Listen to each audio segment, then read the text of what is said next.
Bonavas kopēji strateģiskie mērķi ir 6, un viens no tiem ir izvirzīts kā darba aizsardzība.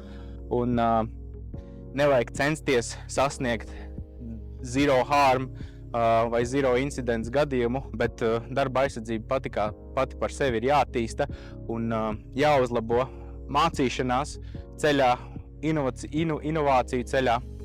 Un tādējādi šī politika tika arī nomainīta uz to, kad mēs nodrošinam darbiniekiem drošu, nekaitīgu un caudzīgu darba vidi. Un darba vidi uzlabot mums palīdz arī inovatīvas un digitālās tehnoloģijas, ar kuru palīdzību mēs tad šo darba vidi uzlabojam, automatizējam, lai mums būtu vieglāk strādāt un darbiniekiem būtu vieglāk strādāt.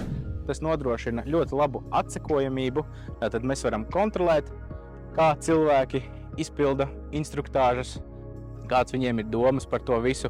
Mēs varam daudz efektīvāk strādāt, izveidot daudz un dažādus papīrus vai dokumentus, kuriem ir ļoti liela atkārtojamība. Tās, piemēram, būtu OVP kartes. Jā. OVP kartes mēs varam ļoti ātrā laikā un efektīvi, tā var teikt, saražot, un tad mēs varam nosūtīt arī darbiniekus uz OVP, nedomājot par to, kad viņiem būs nākošā OVP jāaiziet.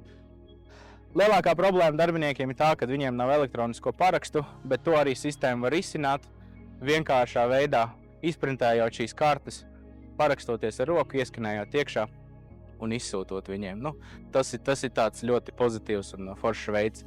Arī mēs varam uzlabot darba vides kvalitāti, palīdzot darbiniekiem ziņot par dažādām neatbilstībām, par dažādām lietām, kas atrodas būvlaukumā.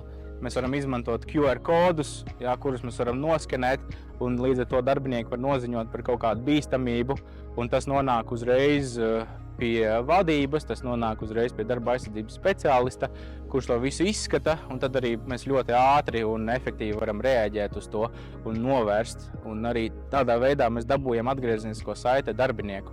Un darbinieks novērtē to, jo viņš redz, ka tā viņa iniciatīva, ko viņš ir parādījis, vai to, ko viņš ir noziņojis, ka tas tiek arī izpildīts dzīvē. Šī digitalizācija palīdz arī atsekot tām lietām, kas tiek novērstas un kas tiek izdarītas. Vēl runājot par digitalizāciju, tas uzreiz palīdz mums pievērsties daudz dažādām citām lietām, kas ir būtiskākas darba aizsardzībā. Tās ir klātienes apmācības un instruktāžas. Tad mēs varam vairāk arī pievērsties pie tādām lietām, kas jau ir konkrētas, piemēram, darbs augstumā. Mums katru gadu ir arī apmācības, mēs nodrošinām darbiniekiem visu ekipējumu, nodrošinām arī mācību centrā, kur viņiem to visu izdarīt, un mēs palīdzam viņiem arī izprast tās lietas praktiskā veidā, nevis tikai papīra formātā. Digitalizējot to visu, mēs esam panākuši to, ka darba aizsardzības speciālists ir vairāk būvlaukumā, vairāk komunicē ar cilvēkiem, nevis tikai nodarbojās ar papīru sagatavošanu, bet arī viņš ir tieši iekšā visā tajā sistēmā pats. Un līdz ar to mēs varam pēc tam jau vēlāk digitālā veidā mēmot šajā sistēmā, tad arī novērtēt labāk, precīzāk, pareizāk šos riskus. Un tādējādi mēs esam tikai ieguvēji. Vēl ļoti laba sistēma elektroniskā formātā ir, ja tā var teikt, tāds checklists, kuru palīdzību mēs varam saprast, vai darbinieku drīkst pielaist pie darba, vai viņš ir izpildījis visas instruktāžas, vai viņam ir iziets OVP, un vai viņš ir pabeidzis arī apmācības, kas viņam ir nepieciešamas, lai veiktu darbu, piemēram, darbs augstumā, stropēšanas darbi un citas.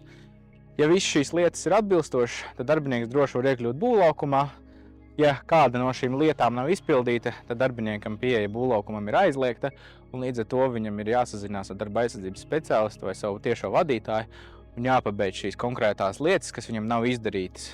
Un tādējādi mēs nodrošinām to, ka darbinieki, kas strādā Bonava Latvija būvlaukumos, ir apmācīti, izglītoti savā darbības jomā un zina, ko viņi dara būvlaukumā, un arī kas viņus sagaidīs būvlaukumā, kādi riski, kādas tās bīstamības, kam viņiem ir vairāk jāpievērš uzmanība. Un tas ir, kā mēs nodrošinām to, ka darbinieks jūtas droši par sevi un jūtas droši arī darba vietā.